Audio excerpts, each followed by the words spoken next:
Olá, você está no Arena IE. Eu sou a professora Alessandra Gonzaga. Eu sou Marcelo do Carmo e hoje temos mais uma convidada, Ari. Isso aí, hoje é o dia do Arena IE Entrevista. Então, assim, seguindo a série que a gente começou lá em janeiro, a gente agora vai falar sobre autocontrole emocional.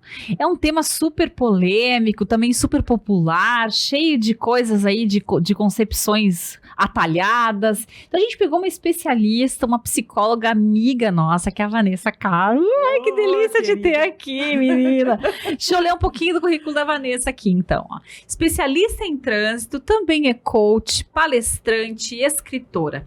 Já foi instrutora técnica, prática e diretora de ensino no Centro de Formação de Condutores. Não sabia que tu tinha sido instrutora prática. Depois você vai nos contar isso aí, as histórias que devem vir disso aí.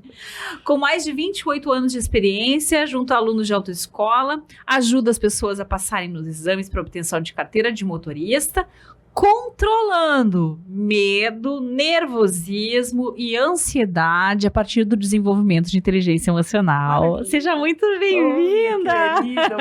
Obrigada pelo convite. Estou muito feliz de estar aqui, viu? Finalmente, porque sempre era o contrário, né, Vanessa? Às vezes eu ia lá no canal da Vanessa, às vezes a gente fez live no Instagram, né? E a Vanessa é uma celebridade na internet. Eu acho maravilhosa, gente. E por quê? Porque ajuda muitas pessoas há muito tempo, né, Vanessa? Quanto tempo você já faz esse trabalho? Conta pro pessoal. Esse trabalho online é desde 2016. Tá. Né? Mas a minha área eu atuo desde 94. Nossa, olha só. Tem gente que tá ouvindo que nem era nascida ainda. Tem gente que não era nascida, tem gente que tava no jardinzinho, né? Essa é a vantagem do nosso povo, né, mano? Gente que brincava de carrinho. Vou brincar de carrinho. Tem uma história sobre isso, viu? Tá. Vamos lá. Então, assim, ó, primeiro, pra gente começar a conversa, deixa eu contar, assim, um pouquinho do teu momento, o teu ambiente profissional. Por que tu tem contato com inteligência emocional? Conta das suas palavras isso, porque eu sei que se eu contar vai longe essa história. Mas olha só, em função de trabalhar com pessoas que têm medo de dirigir, que têm medo de fazer o exame prático de direção, eu tive que buscar novos conhecimentos. Né? E aí eu resolvi fazer o MBA, onde eu conheci essa lindeza, essa maravilha, né? Uma sumidade, é uma biblioteca, para quem assiste o Arena IE, sabe que vocês são uma biblioteca ambulante. Obrigada, né? E eu precisei buscar conhecimento. E foi aí que a inteligência emocional, quando você começou a ministrar aquele módulo de inteligência ainda emocional. Ainda era na pós do MBA, depois tu foi pro pós-MBA, né, Vanessa? Não, foi também, né? E assim, eu me apaixonei, eu disse, é isso, faltava isto, esse start para a minha profissão, né? É porque quando a pessoa vai para fazer um exame prático de direção, que reprova, ela fica muito frustrada, muito frustrada. E ela acaba achando que ela é o grande problema.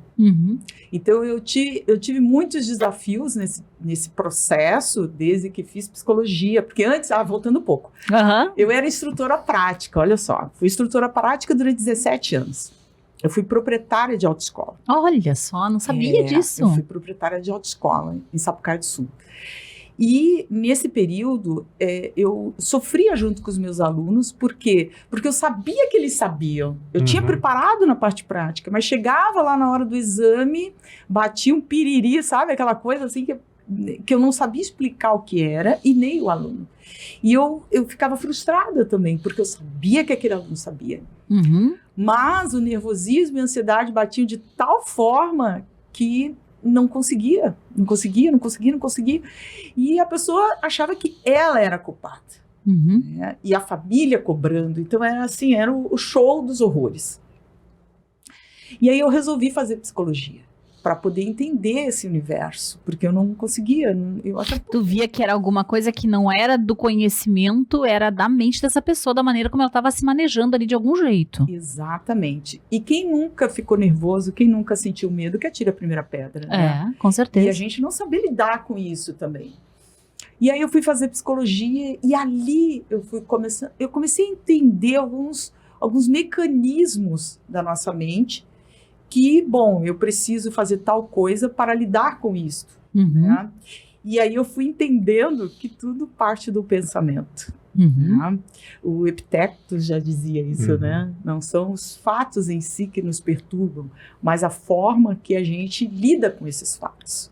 A velha história do não é o que a vida faz com você, é o que você faz com que a vida faz com você. Muito bem. Né? Verdade. E aí, no estudo da psicologia, eu fui conhecer o Aaron Beck, né? E ali eu fui entendendo que o pensamento, ele vai movimentar o teu comportamento mediante aquela situação. Uhum. Né? E eu disse, bom, ó, já achei uma luz no final do túnel, vou fazer essa luz passarem agora. E aí eu fui pesquisando, fui fazendo várias pesquisas nessa minha trajetória no trânsito. Eu fiz várias pesquisas com os meus alunos para entender aonde que estava a raiz do problema. Yeah.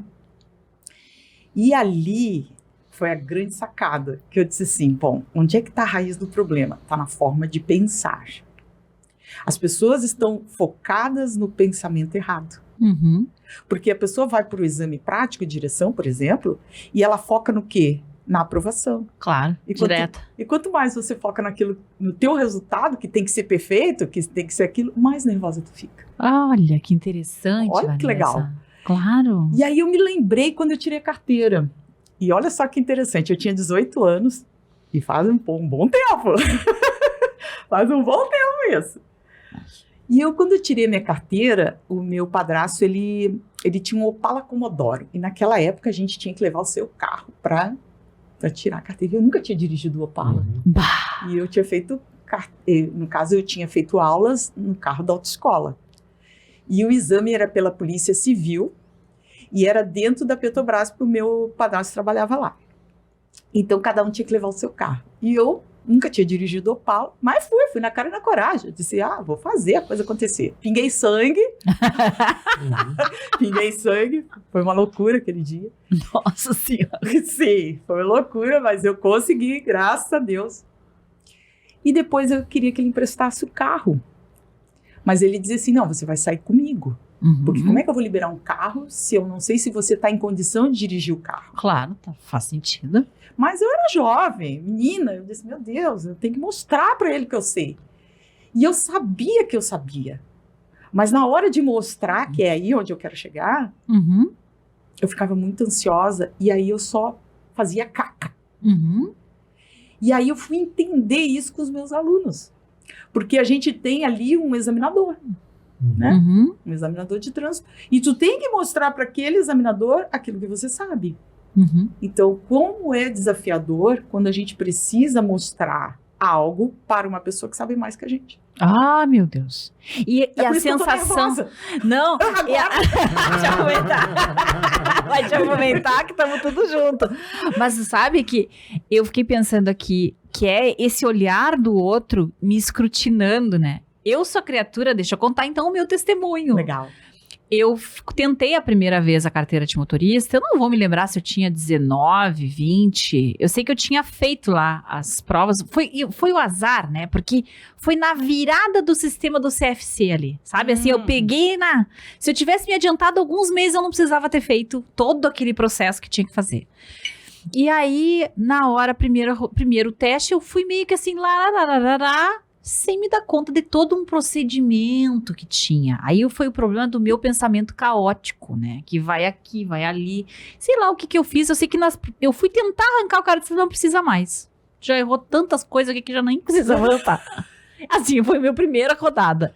Depois, quando eu fui fazer de novo, eu já tava com medo de rodar. E já tava valendo esse troço aí. Uhum.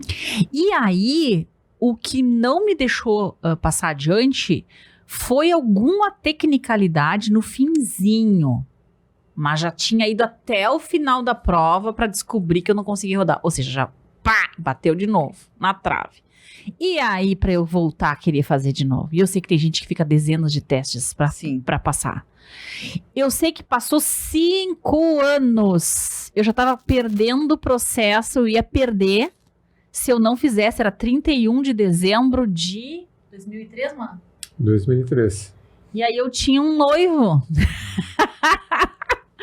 que já tinha me ensinado a dirigir em São Paulo. Olha, Inclusive, de formas assim não muito seguras, né? Tipo assim, depois de tomar uma cervejinha, pega o carro, né? Não apontar embriagada, tá, gente? Aham. Mas assim, sim. porque eu tinha que me soltar aquele medo que eu tinha. E aí, foi meio que pela livre e espontânea pressão de ter um prazo, né, nesse caso. E aí a gente investiu em aulas melhores, investimos em entender por que eu tinha aquele gatilho. Tipo assim, fomos buscar a Vanessa de plantão, tá? Legal. Pra entender o porquê que eu não tava conseguindo passar aquela etapa. E praticar, né? Praticar até perder o medo. Praticar bastante confiança. até Foi uma perder o questão de medo. Porque Então, saber ela já sabia, faltava confiança. então assim, mas veja, ficou 5 anos um troço travado. E eu sei de pessoas que, no meu caso, como foi o meu caso, poderiam simplesmente ter desistido. Sim. Tipo, nem vou tentar mais.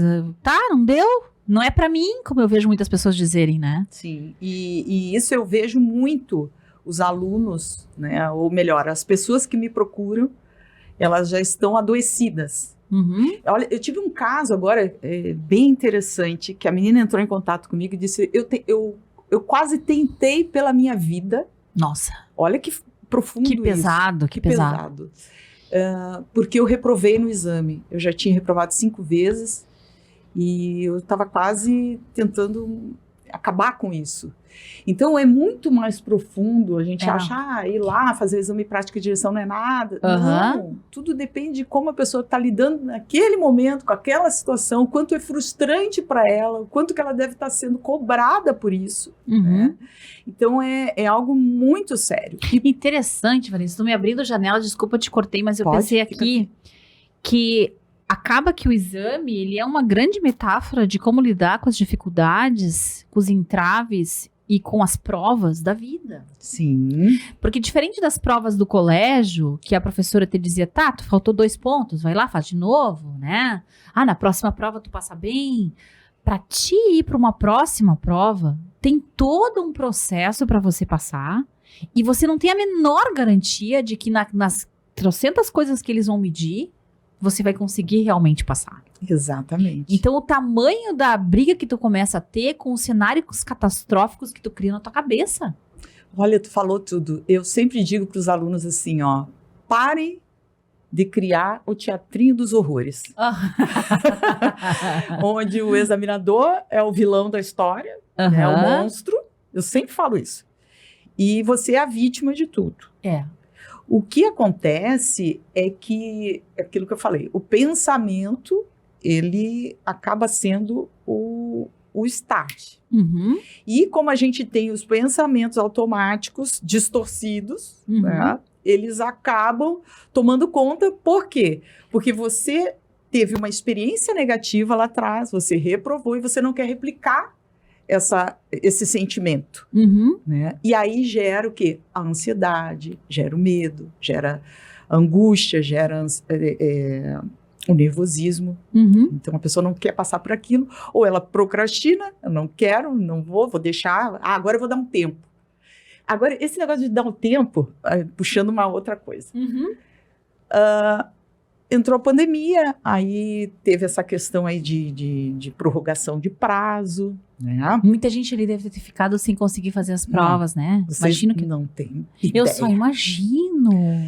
Dezembro, último mês. Foi aquela loucura, gente não conseguindo fazer aula, desesperado, no desespero. Pensa assim, no desespero. Isso estamos em 20 já, no dezembro de 20, Vanessa, ali. Não, ou de 19? Não. Tô falando agora, 2023. 23. Porque o que acontece?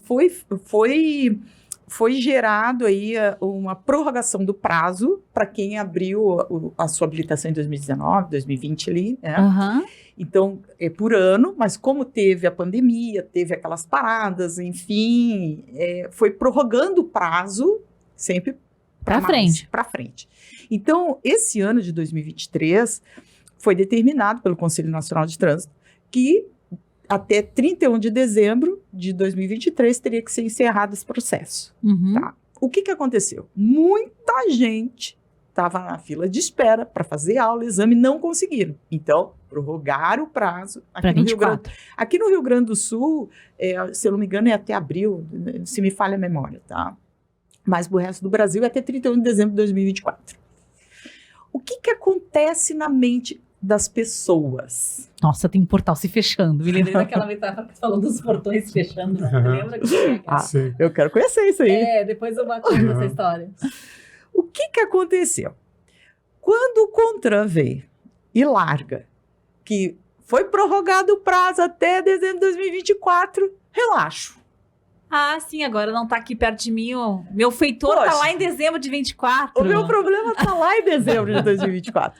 Então, muitas pessoas acabam deixando para frente para fugir daquela situação. Então, o medo, ou a gente enfrenta, ou a gente foge. Aham. Né? Então, o que eu sempre falo para os meus alunos? Que eu tenho um método chamado CNH Sem Ansiedade, que é um curso online, onde eu ensino as pessoas a trabalharem essa mente, que é aquela mente que é tipo abduzida, entendeu? É algo assim que vem do além, A gente faz. toma conta de ti, e isso é humano, mas a gente tem que saber espantar essa voz. Aham. Tem que saber espantar essa voz, porque ela te cobra, ela te julga, seria o superego dentro da psicologia, né? Aham.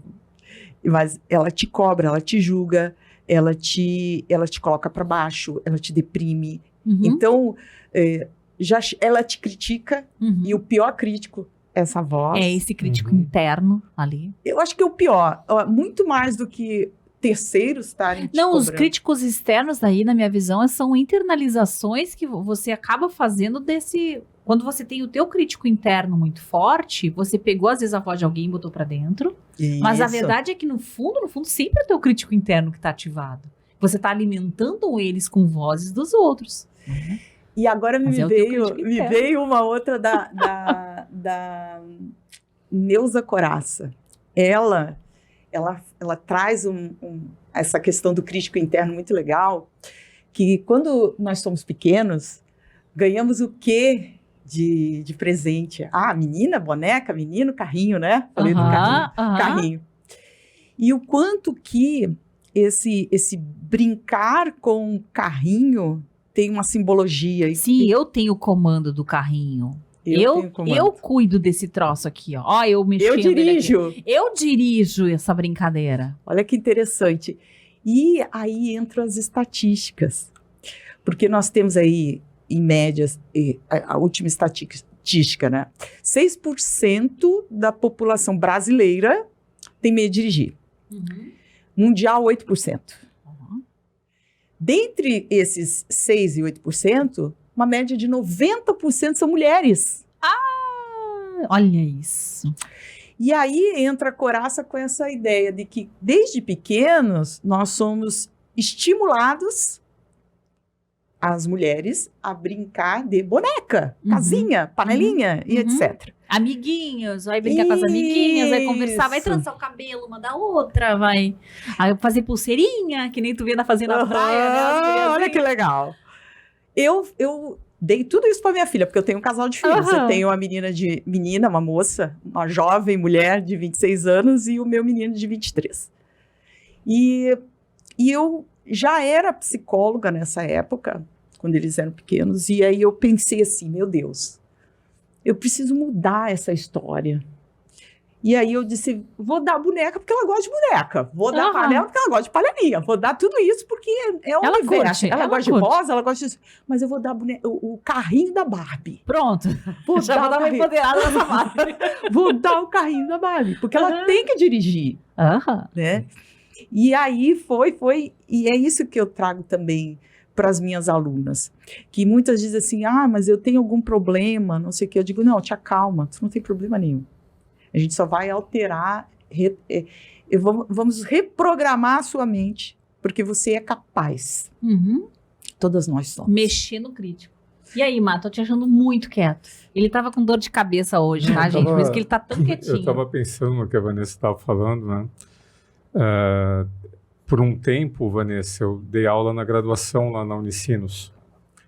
E na graduação você sabe que tem gente de todas as idades, mas eu tinha um curso específico que eu dei aula e tive a oportunidade até de assumir uma coordenação desse curso um tempo, que eram todos jovens nessa idade da transição da adolescência para Tipo, o jovem saído adulto. do ensino médio, bem na idade Então, de tirar a turma carteira. toda, né, tá na idade, né, de tirar a carteira. E eu era professor de matérias ligadas à economia. Num curso de administração, eu falo que é um curso assim muito eclético, que o camarada que vai fazer administração, tem gente que vai gostar de gestão de pessoas, tem gente que vai gostar de programação e controle de produção. Então, de acordo com a vocação da pessoa, naturalmente, num curso de administração, tem matérias que a pessoa fala, não, isso aqui não é importante para mim. Então, se eu passar raspando, né, beleza. Ah, não, aqui é uma matéria de gestão de pessoas, eu gosto de pessoas. Pô, essa matéria eu valorizo mais. Então, a pessoa ela já vai dar mais ou menos importância para aquela ou outra matéria do curso. E para a matéria que ela dá mais importância, ela vai ter todo esse efeito que você falou. Nossa, isso daqui é o meu desempenho, o professor está avaliando o meu desempenho, a prova é o meu desempenho. Como assim eu não tirei 9? Como assim eu não tirei? Como assim eu vou ficar de recuperação?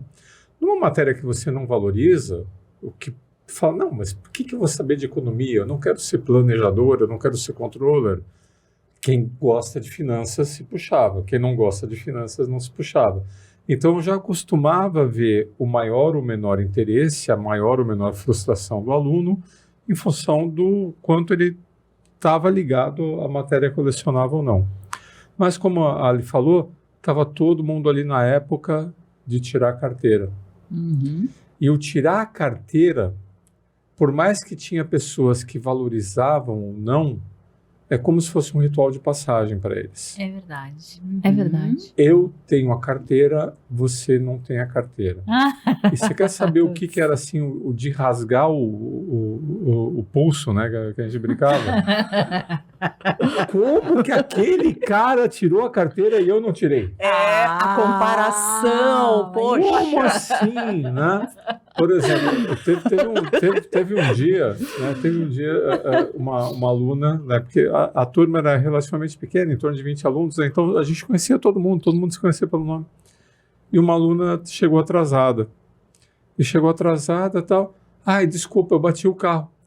Como assim bateu o carro? Tá bem com você? Tá tudo bem? Não, tá tudo bem, é só... Ela tinha enfiado um carro embaixo de um caminhão na BR ali, né, na Regis. Mas como é que foi? O que aconteceu? Não, eu estava me maquiando e eu não percebi. Meio parado, cara. Então, tá bem, graças a Deus. Mas aí, olha só quem está tentando tirar a carteira e não consegue. Como é que ela conseguiu? Uma moça que ao dirigir, né, tá se maquiando. Presta atenção, né? O autocontrole não é só para o momento da prova. O autocontrole é importante para você conduzir o veículo. Às vezes, né, a gente viaja muito junto, é lógico, né? Tu tá muito quieto. Eu tô prestando atenção na estrada. Eu preciso me focar, eu preciso estar. Se a gente já tá casado há 21 anos, mas tem horas que estão andando sei lá quantos quilômetros no silêncio. Sabe que tem silêncio gostoso. De casal que se conhece há muitos anos, é gostoso que tem silêncio. Mas tem aquele silêncio de dizer, tá pensando em alguma coisa, né? Aí eu não sei se eu tô viajando, ele tá focado na estrada. Eu não posso ficar muito tempo em silêncio, que eu tô hipnotizada na estrada. Não é sono, né? É quando a estrada tá perigosa, quando a gente tá numa serra, isso curvas, etc. Né? A gente conversa para se concentrar na estrada. Pessoas que conversam para se concentrar. Eu boto uma música, tudo para não dar sono. Isso. E o Marcelo é assim, a gente tem um senhor que é nosso motorista também, quando a gente vai para o interior, a gente às vezes pega o trabalho dele, e ele também vai quieto, assim, eu digo, o senhor não se incomoda de quieto? Não. Tô concentrado na estrada, eu acho que eu sou mais só para fechar, então quando uma quieto, pessoa que você fala assim, mas como assim? Você não tem noção do que você está fazendo? E essa pessoa que não tem noção, apresenta não ter noção, e faz de conta que essa pessoa também tem um desempenho medíocre na faculdade. Como que ela conseguiu e eu não consigo? Então, essa comparação então aqui ritual de passagem é forte. Então, é mais do que eu dar valor para isso ou não dar valor para isso. Porque tem a questão de, não, estou me cobrando, etc, isso aqui é importante. Isso é um ponto. Aham. A comparação, ela é... Tá, e aqui fatal. tem uma pergunta pra ti. Ai, Mas meu agora Deus. vai. Que é o seguinte. Eu tava vendo, depois a gente vai comentar no Reacts, a gente tem, já tá separado isso, tá? Que a gente tem um dos episódios nossos do Arena IE é em cima de coisas que a gente separa da internet. Legal. Resumindo, a pessoa diz que a culpa da procrastinação é a falta de regulação emocional. Ela faz essa comparação e tal. Deixamos isso no ar para quando a gente for comentar esse react aí. Tá, beleza. Mas o que me veio aqui dessa conversa do Mar é a seguinte. O quanto conversa... O que fortalece essa voz do crítico interior? O que tu acha que dá mais musculatura para essa voz? Por que tem pessoas, complementando aqui, que conseguem mais facilmente fazer o que tu pede? Vamos afastar essa voz, vamos, né? E aí tem várias técnicas de como fazer isso. Uhum. Mas por que tem pessoas que isso já vem com uma musculatura maior? O que tu acha que entra no bolo aí? Eu acho que tem a ver com a criação, a infância. Eu acho que vem tudo da infância. Tudo começa na infância. As cobranças. Por que eu sou muito autocrítica? Uhum. Porque lá na infância eu tive um crítico, um pai, uma mãe muito crítica, um professor, uma professora muito crítica. Eu vou falar por mim, tá? Eu tive uma infância onde eu evitava muito falar. Por quê? Porque eu achava que eu não tinha condição, né? Porque eu era muito criticada. E na escola, me lembro que eu passei um perrengue danado mesmo. Isso que me fez mudar, ficar mais tímida do que eu já era. Ninguém acredita que eu era tímida. Né? Eu era, tá? É bem passado mesmo. Até se descobrir, né? Até me descobrir que eu podia. Então, se eu posso, você também pode. Eu sempre falo isso, né? O que aconteceu? Eu me lembro que eu estava na 3ª série do primário, na época, e eu tinha uma dificuldade horrível com português e matemática, né? Eram as 2 matérias do crime para mim. E são, né? Para a maior parte das pessoas. Né? E eu sempre fui muito da história, sempre gostei de história, mas matemática e português eram o meu algoz ali. E aí, eu me lembro que a professora de português me chamou lá na frente, e eu nunca mais esqueci o nome da danada, porque era o nome da minha irmã, Raquel. Professora Raquel, está nos ouvindo? Acho, eu nem sei se ela tá ouvindo, ela deve ter uns 100 anos agora. E aí, eu me lembro que ela mandou eu ir lá na frente, imagina a turma inteira, porque naquela época era 55 alunos na sala, eu sentava lá no cantinho. Isso lá em Canoas, Vanessa? Não, no Rio de Janeiro, minha filha, era no Rio de Janeiro, eu vim pra cá com 15... de carioca. Eu vim pra cá com 15 anos, olha só. Aí tô eu lá no cantinho, a mulher... 50 alunos foi lá me achar no canto. Aí ela mandou eu ir lá na frente, eu já me borrando lá, né? Quando eu cheguei lá na frente, ela botou o acento circunflexo e o tio no quadro. E disse, olha, qual é o nome desse acento? Eu estava em pânico, eu estava querendo sair porta fora. Eu tava, saindo do próprio corpo já. Eu estava assim, ó, eu não conseguia respirar, me deu apneia, só para vocês terem noção. Nossa Senhora. E nada vinha na minha mente. É aí que eu quero chegar também da questão da ansiedade. Nada vinha na minha mente. Eu tentava e não conseguia falar, e as pessoas rindo, a gurizada rindo, e ela rindo. E nisso, o que me veio na mente foi o Chapeuzinho da Vovó. E eu falei, o Chapeuzinho da Vovó. Aí foi a gargalhada em peso. E ali eu bloqueei. Tu ri? Foi sério o negócio. E tu deu do vovô pra vovó. Eu já tô pensando no contrário aqui. Né? Pois é. Era o grampinho da vovó e o chapeuzinho. E eu disse, o Chapeuzinho da Vovó. E aí foi a galera e ficou meu apelido na escola. Aí, não. Resumo da ópera. Ninguém merece. Eu não aprendi mais nada a partir dali. Eu bloqueei tanto, e olha que forte isso, que a diretora da escola chamou minha mãe e disse, olha, tem que levar essa menina no psiquiatra porque ela tá com algum problema mental. Meu Deus. Imagina. Aí fui eu lá pro tal do psiquiatra. Aí eu cheguei lá no psiquiatra e é teste de reflexo, e teste disso, teste daquilo, e teste do não sei o quê, teste do não sei o quê. Resumo da ópera, o médico chega e diz assim, ó, leva essa criança embora, que essa criança não tem problema nenhum. O problema tá com a professora. Olha, sempre tem um anjo bom no meio da história, né? E quando eu vi aquilo, eu disse, opa, a luz no final do túnel, né? Que legal. Que idade tu tinha, Vanessa? Eu tinha a 3ª série, não lembro, acho que... 8, 9 anos. 10, eu acho. 9. Aí eu reprovei. E no próximo ano veio uma outra professora e eu me identifiquei tanto com ela, professora de português, que eu comecei a amar português. Uhum. Olha só como o professor, ele... Tem muito a ver. Tem a muito a questão ver. do afeto. O afeto associado à aprendizagem, tá todo mundo sabendo que tem isso, né? Por isso que eu amei inteligência emocional, É. porque eu tive uma mestra maravilhosa. Obrigada, Nunca tinha amor. estudado inteligência emocional. Era muito gostoso a nossa sala no La Muito, Salle. muito, Eu tenho muito. saudade da Universidade Muito, La Salle aí. Muito. Aí ia com chimarrão de Ai, noite. delícia. Era Depois do trabalho... eu não lembro quantas horas a gente ficava por aula, Vanessa. Acho que eram umas 3, 4 horas. Era né? muito tempo. 3, tipo assim, 4 não é horas. as aulas curtas de Não. faculdade, era um troço longo. Foram 2 anos. É. 2 anos assim, nessa pegada. Muito, aí. muito legal. E aí, quando eu entrei, a minha primeira graduação, que foi Ciências Contábeis, eu vinha sofrendo com a questão da timidez. Uhum. E eu precisava regular isso em mim, porque eu pensei assim, gente, se eu continuar desta forma, que eu não conseguia apresentar um trabalho lá na frente, Uhum. eu não vou ter sucesso profissional. E aí foi que eu resolvi buscar mudar isso dentro de mim, né? Que legal. E isso é o que eu falo para os alunos. Às vezes você vai lá, você reprova, esse crítico interno que você tem, ele tem relação com o teu passado. Sim.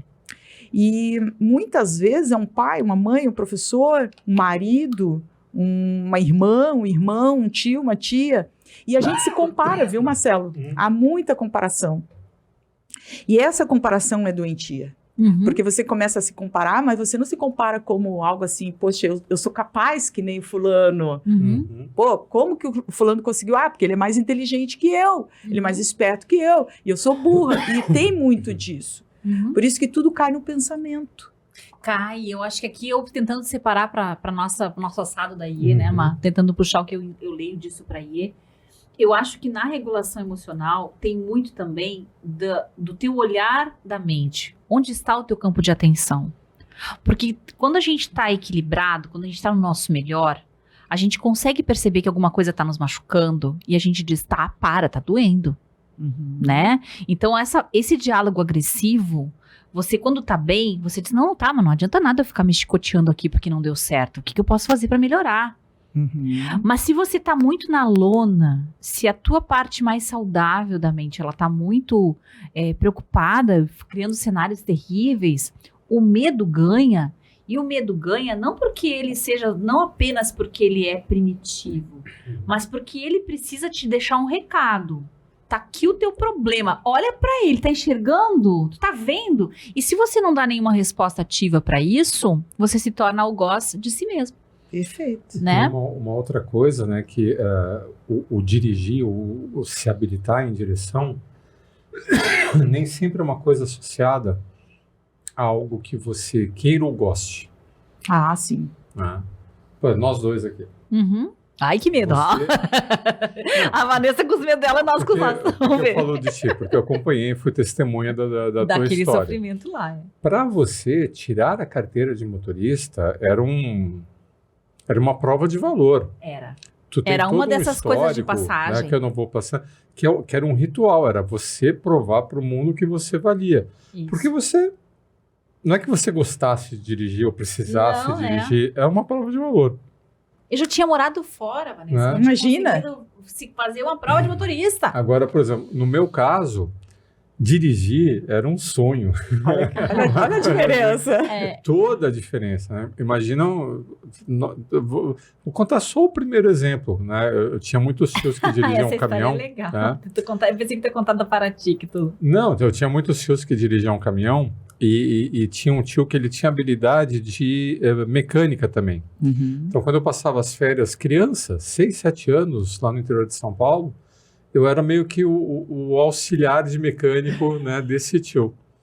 E um certo dia ele tinha terminado de fazer uma manutenção no caminhão e falou, vamos testar. Eu tinha 7 anos de idade. Ai, que Vanessa. maravilha. Ah. Ai, que delícia. E era um Fenemê, um Alfa Romeo, né? Fino. Fenemê? O De onde Fenemê é vem? Fabricante Nacional de Motores. Né? Meu Era o Fenemê. Deus. Nem das sabia coisas que era que isso. vem, né? Não. Sim, Vanessa. O Fenemê era um desenho, era um Alfa Romeo que o Getúlio Vargas importou na época do Mussolini, uma licença. Nossa, Então, enfim, tá. lá atrás, tá? Nossa, foi até o Getúlio Vargas o negócio já. Sim, porque o Brasil a gente precisava de máquinas, a gente não tinha. A pessoa nessa hora engenharia. tá voltando a fita do YouTube e diz, mas peraí, eles estavam falando de direção, agora eles estão falando de Getúlio Vargas. Mas é um O que aconteceu Fenemê. aí? Então, o Fenemê era um entendi. Alfa Romeo, um caminhão, né, bem Eu das vou antigas. buscar isso aí na internet, essa foto. Eu te dou. E aí fomos lá, então, era uma estrada vicinal ali de Catanduva, era a Estrada das Laranjas, porque era cheia de plantações de laranja. E tava lá o tio, né, dirigindo o Fenemê, e eu do lado. Aí o tio falou, pula pra cá e dirige. Olha, Eu com 7 anos. Nossa. meu É Deus. que eu sempre fui Grandão. grande, né? Então, tá bom. E eu pulei, e era uma linha reta, Uhum. e eu dirigi aquele caminhão por alguns quilômetros, né? E pá, que legal loucura. isso, que loucura isso. Isso faz um estrago, né? Mas esse é um estrago bom, Né? né? Então, por exemplo, No máximo cria um em- megalomaníaco. em Deus São livre. Paulo, na época era tudo câmbio manual, né? A minha diversão era minha mãe dirigindo e eu mudando a marcha para minha mãe do lado do passageiro aqui. Então Olha. eu mudava a marcha para Olha. ela. Também, mais né? uma vez, eu estou no Tudo comando. errado, né? Tudo Mas errado. nesse sentido, Mas né? não é o eu estou no comando, é quero isso. Eu Senão gosto eu disso. consigo fazer isso. Mas nenhum, É nenhum momento mais foi do que uma eu dúvida do teu consigo. valor. Eu quero e eu gosto muito. E eu, É amar. e eu amo É. isso e eu. Bah, tanto é que um dos medos da minha mãe é que eu fosse ser motorista de caminhão. Porque nas minhas férias de adolescência, eu passava 20 dias, sei lá, viajando com outros tios meus pelo Brasil. Mas né? olha que maravilha, que E a minha caminhoneiro, primeira- olha, com a tanta minha Quem primeira- sapiência. sabe, hein? Não, Já eu pensou dirigia nós caminhão aposentando sem e mandando carteira. ele aí no caminhão, na boleta. E era Scania. Amor, vocês têm que né? comprar um caminhão e sair, vai ser RNE no A caminhão. minha primeira carteira de motorista era C, né? Porque aí, habilitado, eu dirigia caminhão. Pegava Belém, Brasília e dirigia. Olha que maravilha. Então, vai ser caminhoneiro, né? O que vai acontecer com esse menino, né? Por gostar da coisa, né? Que legal. Mas eu teve um pedaço disso. Quando eu tirei a carteira, Vanessa, e nós estamos esquecendo que nós estamos no RNE. A gente já está em casa aqui, né? Estamos confessando diversos crimes A aqui no Vanessa tem trânsito. essa olhada psicóloga, a gente já quer sair contando pra ela, né? Mas quando eu tirei a carteira, logo em seguida a gente trocou de carro. Uhum. E eu me lembro que a gente saiu de um Golzinho e compramos um Fox financiado. Mas era assim, meu Deus, Fox Um em lançamento, 2003, 4, É, 4 talvez. 4, início de 2004. Gente, quando aquele carro dobrou a esquina de casa lá na Santana, em São Paulo, no bairro Santana, e o Marcelo chegou com ele, eu digo, nossa, é uma nave espacial. Eu me lembro que eu peguei o Fox e eu dirigi direto até Catanduva, sem deixar ele pegar. Uhum. Até Limeira, É. até Limeira. Olha a paixão aí, viu? Ali, porque realmente é, como eu digo, uma metáfora para a vida. Sim. A Autonomia. sensação do exercício de Do controle. conseguir, aham. Não é à toa que a gente, quando sonha que está dirigindo, ou que tem alguém na direção, e você está sonhando isso, muitas vezes pode significar essa sensação da perda de controle, de eu não Sim. conseguir ser o carro da minha vida. Me lembrei até da metáfora do tarô. No tarô tem a carta do carro, que é o símbolo do controle. Do que eu tenho, qual é o meu senhor interno? Quem manda em mim? Né?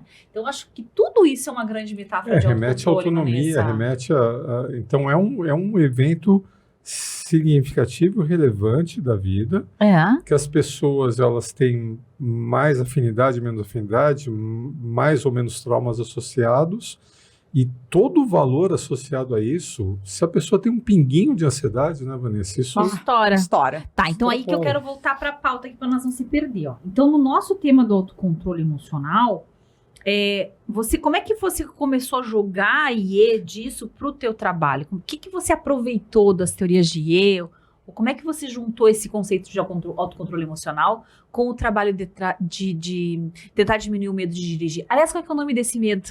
Tem um nome lá, não tem? A maxofobia. Olha, a maxofobia. Interessante. Olha só. Então, como é que faz essa liga aí? Vamos lá. Então, quando eu fui ver, quando eu tive aula contigo, que a gente falou sobre Daniel Goleman, né, os 5 pilares da inteligência emocional, eu peguei 3 para mim. Porque eu sei que a IE, ela vem de uma pegada mais organizacional, mas eu peguei os 3 pilares que eu acho que me criaram um norte para trabalhar com os meus alunos. Que é você ter o autoconhecimento. Você tem que... Isso que nós estamos falando, eu tive esse problema lá na infância, então é isso, é acordar as pessoas para os problemas delas. Onde que está o teu... Onde é que está o teu problema? Bom, então, o autoconhecimento.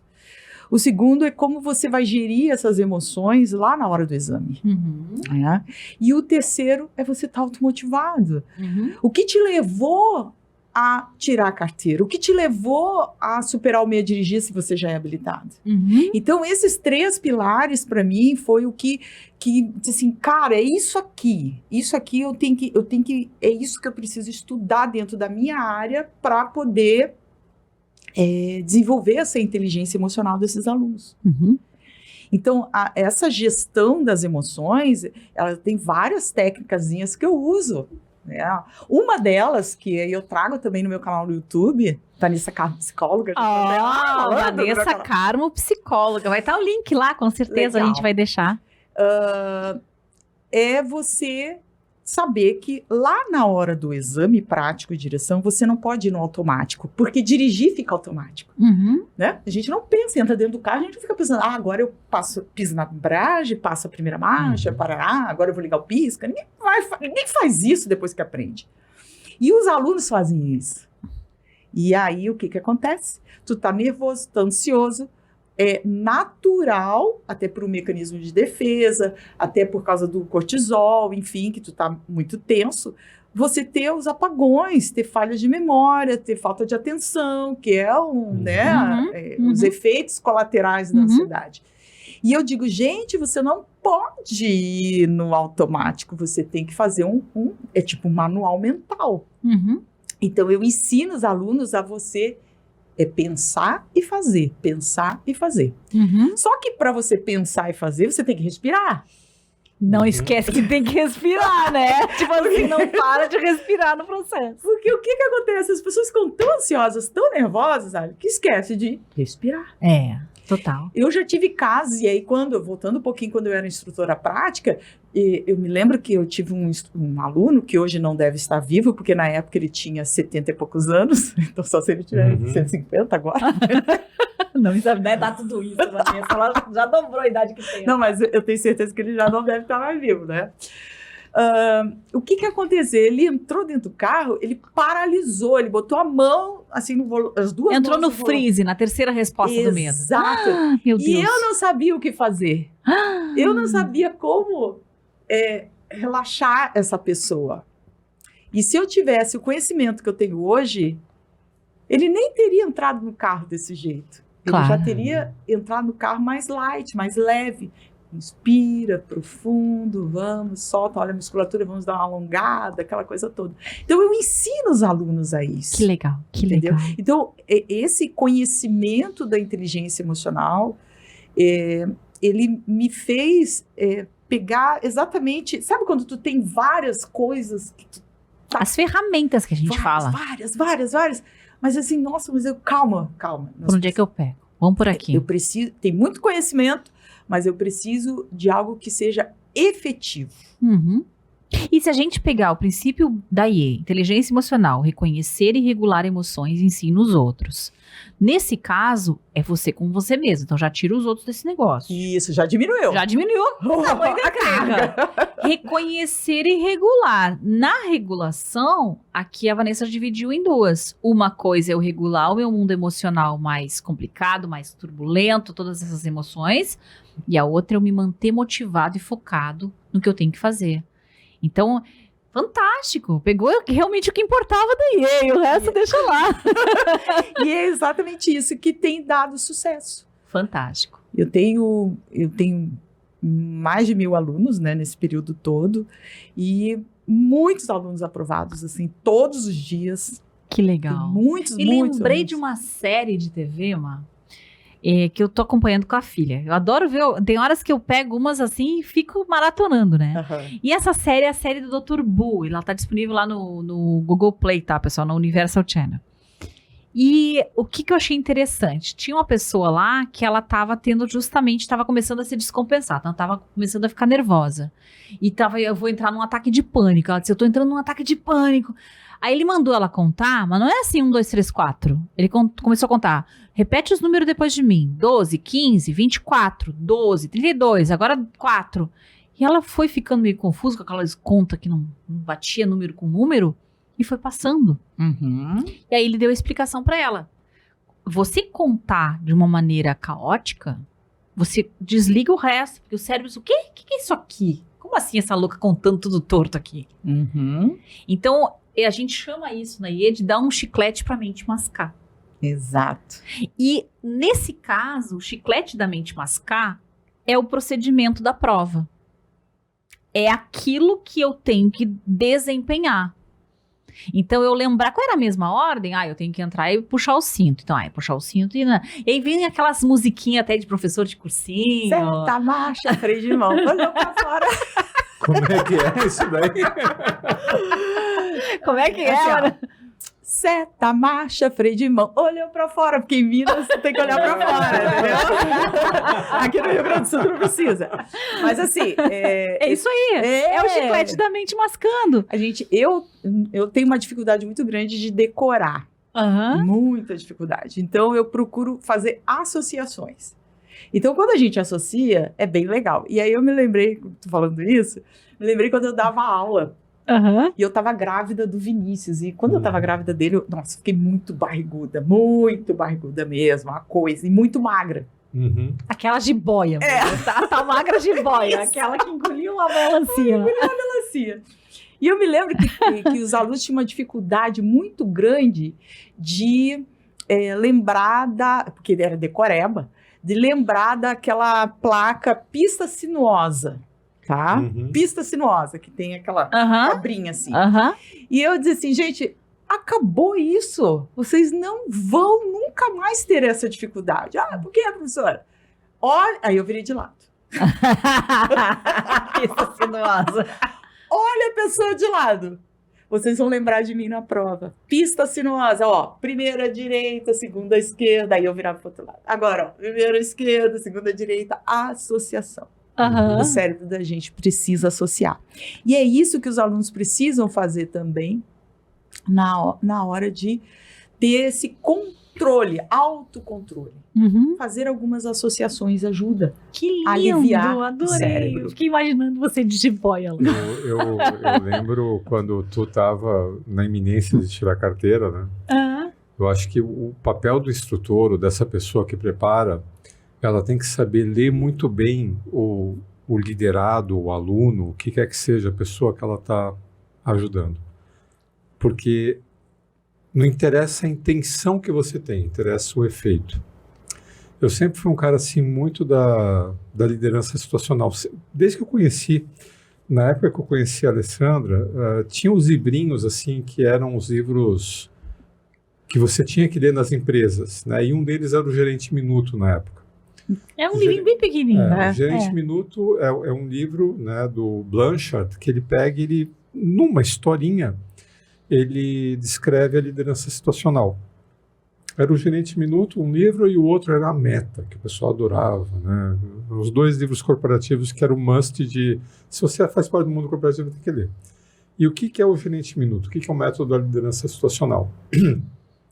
Você, conforme o grau de comprometimento da pessoa, vai dando mais liberdade, mais autonomia, comprometimento e capacitação. Sim. O camarada que não tem a menor noção, você não pode dar a chave do carro. Mas você vai dando a chave do carro, você vai aumentando a dificuldade do percurso a partir do momento que você vai percebendo que a pessoa está demonstrando capacidade de aprender, interesse em aprender e comprometimento com aquilo. Senão, para a brincadeira. E nessa jornada de aumentar comprometimento e capacidade, qual que era o instrumento da liderança na época? Feedback. Uhum. Feedback positivo, feedback negativo. Então, na teoria do Hersey, Se você só der feedback negativo, só apontar os erros da pessoa, tá errado, errou, a pessoa fala, não brinco mais. Se você só der feedback positivo, muito bem, a pessoa fica com excesso de confiança e acaba se acidentando ou acaba fazendo alguma coisa errada porque ela acha que ela está preparada para tudo e na verdade não está. Tá. Então você precisa balancear feedback negativo, feedback positivo. Aí vem a pergunta, tá, e qual que é o balance? Qual que é a proporção? É 1:2, 2:1? Não tem essa métrica. Você vai ter que descobrir essa métrica conforme a situação, a experiência, o contexto da pessoa que você está orientando. Aí eu volto para o caso da Ali. Como a Ali, ela tinha até dezembro ali daquele ano para tirar a carteira, o que a gente fez enquanto a gente estava em São Paulo? Porque ela ia fazer o exame no Alegrete. Isso, né? lá no Alegrete. Porque ela, como todo o processo Gratidão para o dela, CFC de Alegrete aí, ó. como todo o processo dela era aqui do Sul, se fosse transferir para São Paulo, ela perderia todo o processo. Então, ela precisaria tirar a carteira aqui no época Sul. era Em assim, Porto né? Alegre. Aqui não sou. E Então, como só tinha ó, residência lá em E Alegrete. como ela tinha residência no Alegrete, que era a residência da mãe dela na época, ia ser lá no Alegrete, porque você também precisava ser domiciliado e tal. Sim. Então, o plano era, vamos passar o Natal e o Ano Novo lá no Alegrete, você faz a prova, mas vamos treinar aqui em São Paulo. Então, eu treinava com ela em São Paulo, né? E preparando para... E aí... Coitado Imagina, de mim, né? de São Paulo para Eu o Alegrete. comecei- Entendeu já, né? Eu Já fez o contrato eu comecei aqui, né? a corrigir a Ao tempo. Alessandra. Aí, não interessa a minha intenção. Ali, tá errado. Ali, tinha que ter mudado a marcha. Nossa. Eu comecei a temer pela minha vida. Né? Porque os feedbacks Nunca treinem com os negativos- maridos, tá? Isso já vou... O Não é, Vanessa? feedback, Tem o que feedback tirar isso aí, né? negativo, né, que o feedback, a correção não é um feedback negativo, depreciativo, é o corrigir o Ah, comportamento pois é. errado. Só que não. No caso da Alessandra, não era necessário. Porque ela já era a Autocrítica. própria autocrítica dela. Total. Então, até eu perceber que no caso da nossa experiência, o grau adequado de feedback negativo era 0, Bom né? que ele aprendeu, Por viu, muitas gente? vezes, a Alessandra, assim, tá, não quero mais brincar, não quero mais Não quero brincar. mais saber. Aí o que eu comecei a perceber, tá? Eu não posso criticar, aqui eu só vou poder elogiar. Não, e apoiar, né? Não, elogiar, Não, ele apoiar, quer- falar ele o que é quer apoiar. certo. Porque ela já se Porque ela autocritica. se autocritica. Não, e à o que eu vontade. precisava justamente, e aí tá pegando os Uhum. nossos ouvintes aqui, eu precisava de uma pessoa que me ensinasse as coisas ali, que eu não tivesse o medo de errar. E aí eu tive a sorte também de ir lá, quando fui para Alegrete, encontrei uma instrutora mulher, fiz aquilo que tu devia ter feito lá na tua época e não fez, Vanessa. Fui pegar um carro parecido com o carro que ia ser a prova, Pois é. porque isso é uma coisa que era fundamental, porque a gente testa num carro num jeito, é outra história, depois na prova. E isso muita gente faz errado hoje. Porque, por Isso. exemplo, tá treinando num carro qualquer. Até aí, mesmo um carro num- automático hoje em dia tem, né? Mas isso É. é lógico que as pessoas percebem. Mas um carro que seja bacana, um Aircrossinha, que Não, já a gente tá... pegou um carro que era igual o carro que a gente tinha, porque aí você treinava no nosso carro num turno, Isso. no carro da Isso aí autoescola é no outro com- turno. Total, e muito bom. sempre o mesmo carro. O que acontece? As pessoas, às vezes, treinam no único carro, no mesmo carro da autoescola, chega lá e vai fazer o exame no outro carro. Não, É. Tudo igual. Tudo não igual. Dá, não dá. É. Então tem que fazer tudo igual, porque aí sim. Facilita e Facilita. tira também esses mecanismos de medo que a própria mente produz. Ah, mas só que tu não tentou ainda. É, Elimina o elemento da novidade que faz a gente ficar com espaço de alerta. exato. Tá, mas a gente tá voando aqui nesse troço. Olha que a só gente pra já falar tá que em... o aprendizado tem que balancear a correção e o estímulo. E o estímulo. Mas o grau D não é um para um para dois.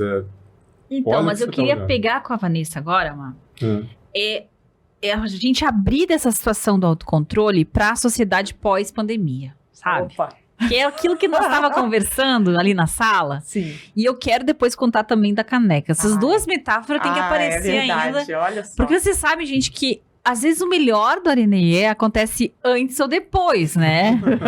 E eu com o tempo já tô aprendendo a pegar as coisas que eu sinto que são pérolas das nossas trocas para trazer para cá enquanto as câmeras estão ligadas e os microfones abertos.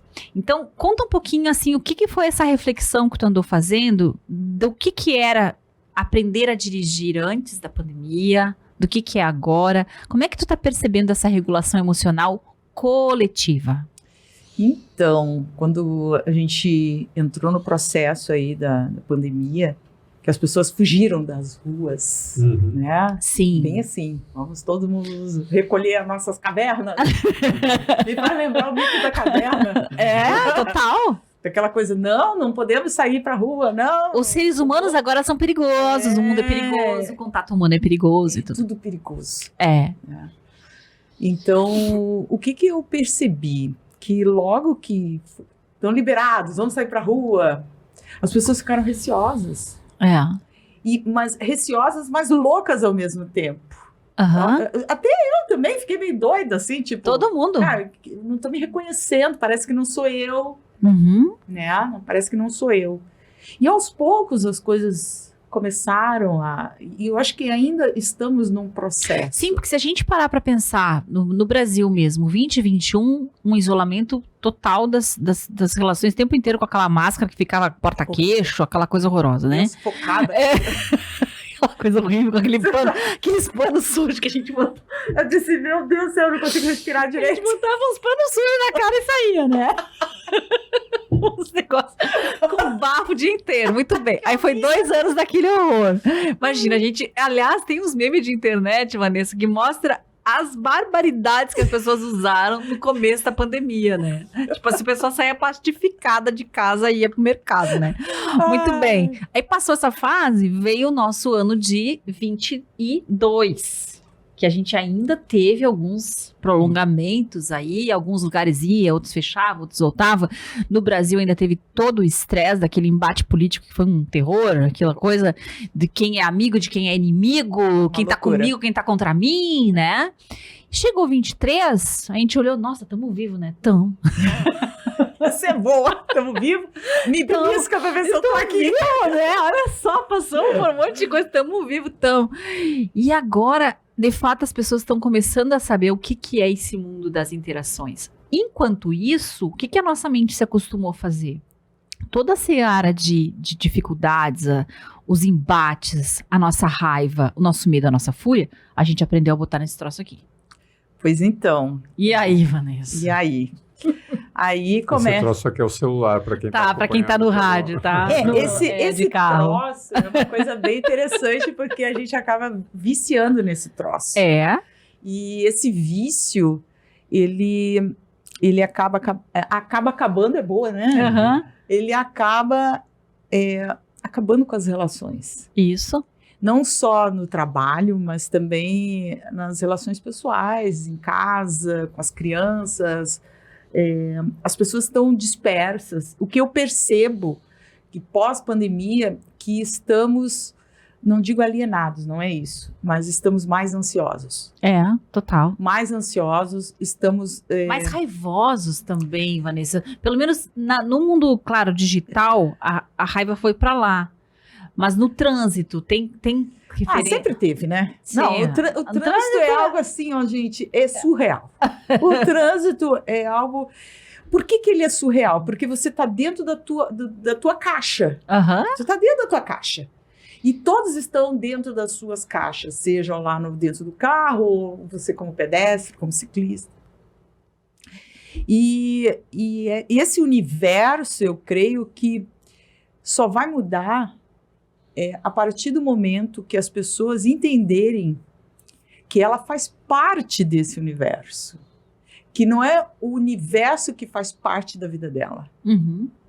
Porque enquanto estivermos ainda pensando que eu estou dentro do meu carro, eu tenho o direito, claro que você tem o direito, mas o outro também tem. Claro. Então, a educação no trânsito em primeiro lugar. Aí entra a empatia, que é um dos pilares da inteligência emocional. Do outro lado que eu não tinha colocado. Né? Assim como na minha vertente de trabalho, Mas a empatia é algo que falta no trânsito. A empatia, muitas vezes, do instrutor de trânsito com o seu aluno, a sua aluna, que vem de uma vida crítica e é muito autocrítica, e ele vai lá e critica também. Ao ponto dela, eu já tive vários casos, de não quero mais fazer aula com esse homem, eu vou sair da autoescola, e a autoescola que acaba pagando realmente, né, o pato. E as pessoas não entenderem que cada um vão fazer movimentos diferentes. E olha como é difícil isso. Movimentos diferentes, mas precisamos ir para o mesmo lugar. O trânsito é isso. Então, assim, eu acho que trânsito, agora falando como educadora do trânsito, que fui muitos anos, é um ambiente difícil, enquanto as pessoas não entenderem que ali não é extensão da casa dela. Perfeito. A partir do momento que você entender isso, tudo muda. E fazendo um adendo ainda, nesse curso que eu criei, que é específico para o exame prático de direção, muitas alunas dizem assim para mim, Vanessa, esse teu curso está sendo bom para a minha vida. No meu trabalho eu me sinto mais calma. Em casa eu também estou conseguindo ser mais calma. Por quê? Porque ali existem as técnicas que vão regular as suas, não emoções, mas regular os teus pensamentos para que você possa se dar conta das suas emoções. Que é o jeito que a gente consegue. A gente chama de cima para baixo lá da regulação. É se dar conta da parte da mente superior, lá do neocórtex, daquilo que a gente consegue entender como consciência, e do mundo emocional. O mundo emocional, às vezes a melhor maneira de regulá-lo é, como tu mesmo disse, pela respiração. Então, se eu ir lá e respirar profundamente, eu já vou conseguir me sentir em alguns segundos diferente do que eu estava me sentindo antes. E lembrei de uma coisa de regulação que eu andei fazendo aí, ó. Dica pro pessoal que tá vendo e aguentar até o final, ó. Que maravilha. Procura lá no YouTube, procura no Spotify, flauta chinesa. Vanessa, eu aprendi, achei essa flautinha aí em massagem, né? E fui atrás. Meu Deus do céu. Esses dias eu tava mais assim nervosa, ia ter uma situação importante ali e percebi que eu tava um pouco agitada. Que não é tão normal, eu geralmente me acalmo bacana, mas ele não estava muito legal. Daí eu parei um pouco no meu escritório lá, botei a flautinha chinesa. A flautinha. Comecei a respirar, só fechei os olhos, naveguei, tinha um cheirinho de capim-limão, botei ali também no difusor, rapidinho passou. Então assim, às vezes, você dá alguns segundos de tempo para fazer esse cuidado interno, para ouvir um pouquinho essa voz interior e talvez até facilitando com alguma musiquinha, alguma coisa, como já facilita, né? Nossa. Flautinha chinesa aí, todo de dica. Eu estava pensando nisso que você falou da empatia, Vanessa, porque eu dirijo há muito tempo, mas já andei muito, né, de metrô, de caminhão, ônibus, de caminhão. Até mesmo aqui no Sul, há muitos anos eu ia para Unicinos de carro. ou de carro, mas tinha o transporte, né, o ônibus da faculdade, mas pegava T11, pegava o Transurb, etc. E quando você está ali no ônibus ou você está no Transurb, pode até ter um camarada que finge que está dormindo para não dar o assento, né, para a pessoa que está com a sacola. Mas a regulação social, ela está ali. É muito difícil que todo mundo se finja de morto.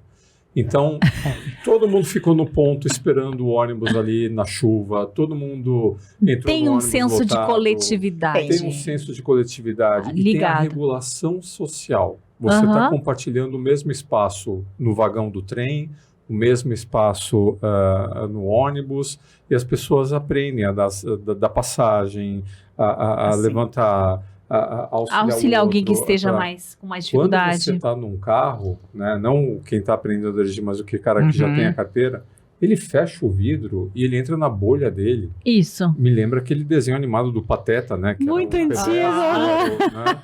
E esse também é para alguns de nós, tá? A gente saber essa referência. Então, apesar de estar todo mundo compartilhando a mesma via, né? Tá todo mundo na mesma estrada, tá todo mundo desliga a regulação social. É verdade. E você deixa de perceber que não é o seu direito, todo mundo tem ali o mesmo direito naquela via, mas você está mais distante das pessoas. Perfeito. Sabe que Perde quando essa empatia. eu fui psicóloga do trânsito do município de Canoas, né? Então eu me lembro que teve algumas vezes que eu fui nas baladas seguras, enfim.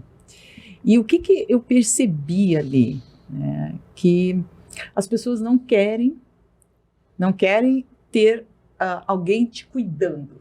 Se tu vê um radar móvel, tu já fica pirado. Sim. Fica pirado. Você tem, enfim, se a polícia tá ali, tá fazendo uma blitz, tu xinga.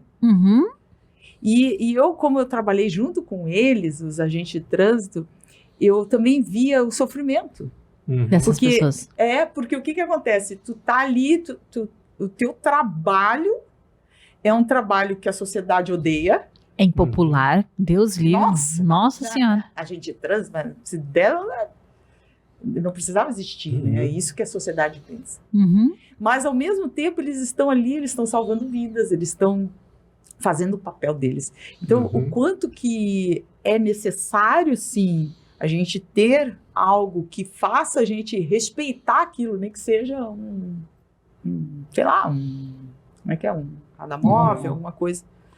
Porque quando a gente está na nossa caixa, e eu estou me incluindo como ser também que dirige, que tem o carro, e enquanto a gente está dentro do nosso carro, dentro da nossa bolha, dentro da nossa caixa, a gente achar que é a extensão da nossa casa. De novo volto, não estamos dentro da nossa casa. Até dentro da nossa casa a gente tem limites.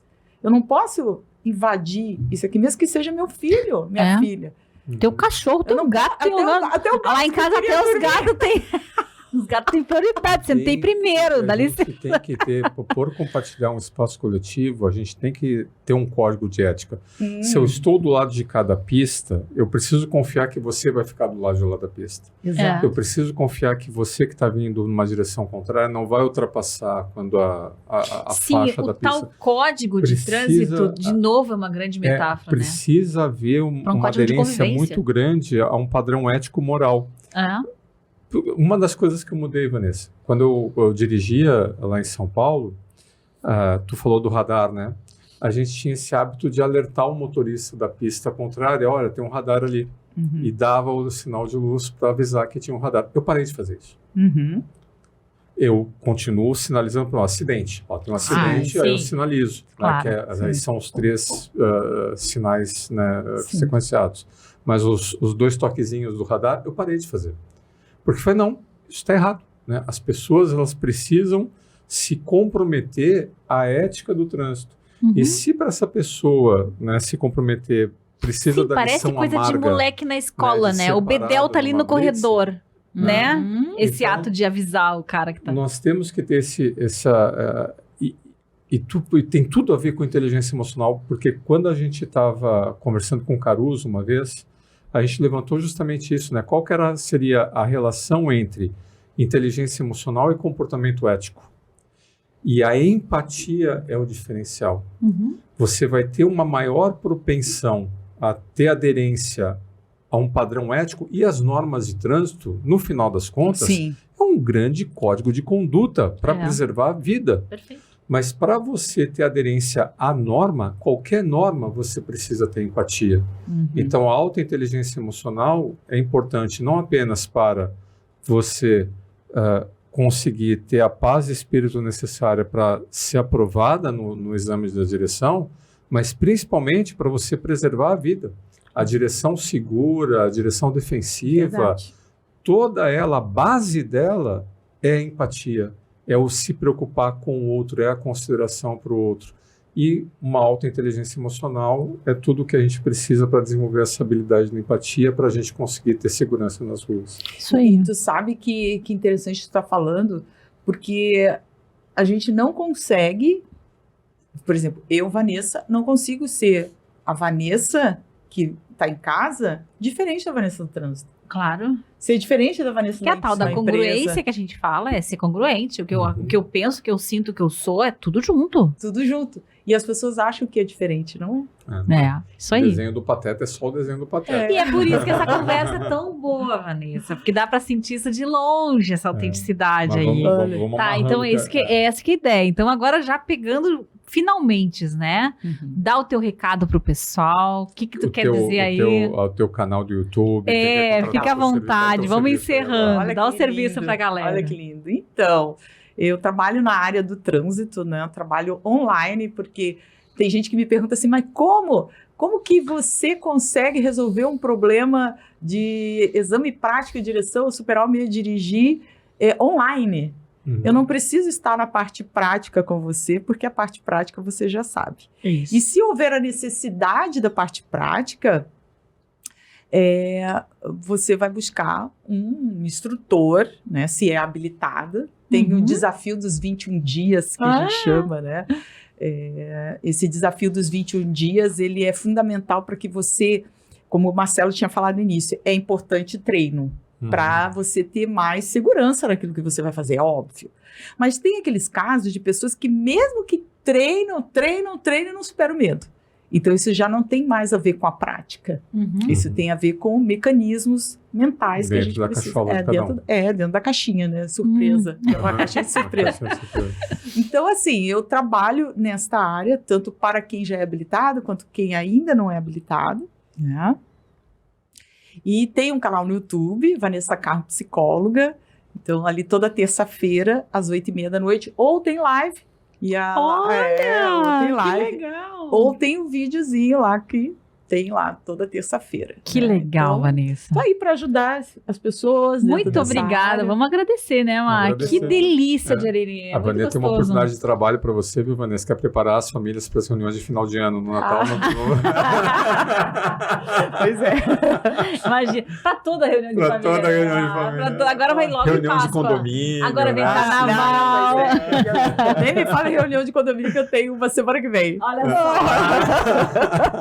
Já regulação emocional, né? Então, muito obrigada, Vanessa. Querida. Foi uma delícia te ter aqui. Esse lugar é teu, então quando quiser vir, tá a casa aberta, tá? Muito obrigada. Vamos contar a última metáfora da caneca pra gente se despedir do pessoal. O que a gente estava contando da caneca, gente? Não, olha só, a Ali disse assim, essa aqui é a caneca que vai ser pra você.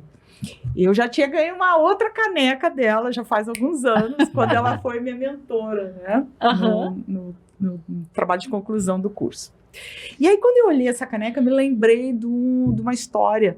Uma menina que tentou suicídio e acabou indo para o hospital.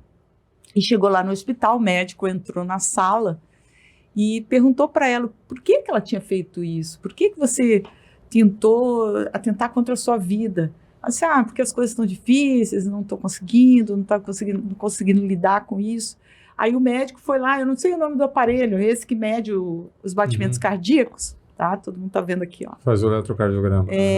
Isso. Aí fica ali acompanhando o coraçãozinho, né? Aí ele pegou e apontou. Olha só como é que é a vida. Tá vendo aqui?